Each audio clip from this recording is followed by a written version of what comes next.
Ce qu'il faut voir sur le mobile chez voyagersncf.com, c'est qu'on a commencé à travailler sur le mobile en 2008, premier site mobile. Fin 2008, début 2009, première application native. Donc un des premiers acteurs en France à s'être positionné sur ce canal. Depuis, le mobile a vraiment fait son chemin, puisque aujourd'hui, on a dépassé les 13 millions de téléchargements unitaires sur le mobile en France et en Europe. Et que le mobile représente 60% de l'audience de voyagersncf.com, donc 60% de 12 millions de visiteurs uniques par mois. Donc c'est vrai que c'est colossal, tu as raison. C'est vraiment un canal très structurant. Donc c'est un canal qui évolue beaucoup. Typiquement, depuis une dizaine de jours maintenant, on a fermé notre point mobile, notre site dédié au mobile, pour basculer sur notre site qui est devenu ce qu'on appelle full responsive, c'est-à-dire qu'il s'adapte automatiquement en fonction, je vais être en navigation depuis un navigateur web, depuis une tablette ou depuis un smartphone.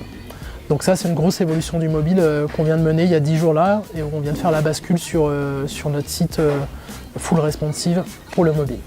Le positionnement, il est assez simple entre les deux univers, entre les deux manières d'accéder à de l'information et à voyagersncf.com depuis un mobile. Donc soit on fait ce qu'on appelle du browsing, c'est-à-dire de la navigation, soit on a l'application qui est téléchargée, qui est embarquée en natif, qu'on va utiliser. En gros, à quel type de profil ça peut correspondre? On va dire, pour caricaturer, qu'un profil occasionnel va plutôt utiliser du browsing, et un profil qui va avoir l'habitude et des habitudes d'achat plus fréquentes va plutôt basculer sur l'application native. Donc c'est vraiment pour deux types de population, deux types d'usages aujourd'hui, et globalement, ce qu'on peut voir, c'est qu'un client qui commence par un site mobile, un site optimisé ou un site responsive, s'il commence à avoir une habitude forte de l'utilisation d'achat de trajet, d'achat de billets de train, il va finalement basculer sur l'application mobile. Donc ce n'est pas encore la fin des applications mobiles, même si il y a une vraie évolution par rapport à ça.